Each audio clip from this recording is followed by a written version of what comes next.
Hey, what's going on, Joe? Joe, why did I call you Joe? Oh, God. What's going on, You can Bill? call me Joe, Blow, whatever you want to call me, Arrow. You know that. I answer anything. Hey, guy. Hey, fella. I answer anything. All right, man. Take it away, Fred, with Les Carroll. Good morning, Les. How are you doing today? Fine, thank you. I'm right down the road from Charlotte. Yes, near you Columbia. are. Yes, you are, sir. That's why we've got that Carolina blood moving through us. And I'll tell you, it's got to be in the soil as to why you want to share stories like this, because we embrace our forces in these two states in this nation. Yeah, South Carolina and North Carolina are big military states and big, very good places for military members to retire. They're very veteran friendly. One of the things I'm so proud about with you on this project is the fact that you included the family stories, because my sister is part of this family story, and you know, she has gone into a silent world, and it's like, you know, we need books like The Troubled Ground to help get the families to talk as well. Yeah, I was kind of afraid it would bring back too many hard memories for some Gold Star families. Mm-hmm. I've had a few Gold Star families have read it and told me that they really enjoyed it and it meant a lot. And then a few have told me they started reading it and it was hard to keep reading it because they kind of knew where it was going. Especially those that, you know, had been on the ramp at Dover with their own loved ones coming home. So it, you know, it's not an easy book. I just had a young man who was a sergeant there with me in Afghanistan, and he said that as he started reading it, he was concerned that it was going to be really hard to read. He had worked with a lot of Italian troops while he was there, and shortly after he came home, 6 of them were killed in a suicide bombing. And he had gotten really close to these Italian troops that he was working alongside, and you know, so he said he was expecting it to be difficult to read, and you know, it probably is difficult, but filled with truth. Because how many hearts of Americans and people worldwide believe the true story is what we find in the headlines? Yeah, I mean, part of the book is fiction, but the fictional part of the book doesn't change anything, you know, about the war and the story. It's basically just based on some moms and some Gold Star moms that I interviewed and telling me that they would like to go and see where their son had died, and even though it's almost impossible to do. And so that's kind of the fictional part of the story, is a mom figures out a way to do that. Yeah. And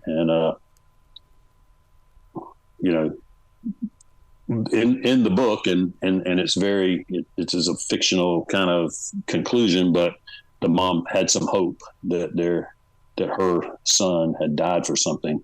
Yeah. And I think people had that hope. A lot of it was sort of taken away in 2021 when we withdrew the way we did. I think some of that hope was lost, but I've talked to families and they still want to believe that their loved one died for something over there. Boy, that you are speaking from my mother's tongue, because she lost 2 brothers in the Korean War, and that's the forgotten war, and that's one of the, and that's why this book is so important. Afghanistan cannot be the forgotten war like Korea. No, I mean, one of the Gold Star moms that I have the most contact with, way back when I first interviewed her in about 2013 or 2014, her son had been killed about 2 years earlier. And she said that her biggest fear was that he would be forgotten, and that his sacrifice would be forgotten. And around here in Columbia, we made sure that has not happened. She, in fact, I'm going to go on a TV show with her in a couple days. And, you know, I was invited to come on and talk about the book, but I said, could I bring Mrs. Rawl with me? She's a Gold Star mom. And they said, sure. So she's going to go on the show with me to, you know, talk about what it's like to be a Gold Star mom, and that, you know, her pain never goes away. And there's, you know, thousands just like her.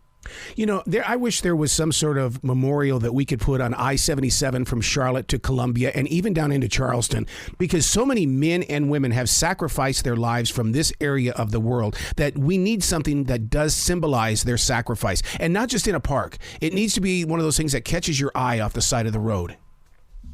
Yeah, that's a good idea. I mean, I've seen that some places, But you couldn't do just one name. I mean, right. And you couldn't do all the names, but yeah, you're right. Something, gold. And I think there's some places that have like Gold Star Highway but maybe if we could make that like, Gold Star Highway, and that it would be, that it would be in honor of all the Gold Star families. It's a good idea. Let's work on that. Let's do it. We're just right down the highway from each other. Yeah. One of the things that I learned from Oliver North, and he looked at me one day and he goes, "You are not a broadcaster unless you share the stories of the men and women that have served this nation." This book is going to help heal people in one of the most creative ways, because you do bring the truth. As well, like you said, it's also a story as well, but it still brings up that little area where someone's going to go, "He's talking about me. He's talking about something I experienced." Yeah, I mean that's I set out to write the book to try to describe to my family members what I was going through. I mean, that was the early days of the idea for the book. But then I realized, I really needed to talk about what other people, were going through, and especially what it was like to lose a loved one in any war. And so, when I went to Dover, then obviously I had many experience where I saw that firsthand. I mean, I saw families come to Dover, basically on the worst day of their lives, and see their loved ones' remains returned to the U.S. And it's that image of Dover put me back into the early part of the 1970s when they were escaping Vietnam, and it was like, oh my God, this is absolutely 100% revisiting history and history repeating itself. Yeah, I mean, we really, during the heart of Afghanistan and Iraq, we did really take good care of families, and we did take good care of the ones we lost, and that was really important. And that was the whole mission of the mortuary. It wasn't just a mortuary; it was a mortuary affairs operations center, and it wasn't just receiving the remains and doing autopsies and preparing the remains for burial. It was taking care of the families. It was making sure that their loved one was turned over to them, in a perfect uniform, and that the families were, the loved ones that we lost and the families were honored and taken care of. I mean, that's why we built this really wonderful Fisher House on Dover for families to stay in when they came to Dover. And then we built this really center for the families to go wait in, so they didn't have to wait around a hotel room or in an airport lounge or something. We really built really nice facilities to try to help the families be as comfortable as possible. Where was that on the front page of the newspaper? Because those are the kind of stories that we need to hear. We need to have hope. We need to have faith. We need to have the strength of a united nation.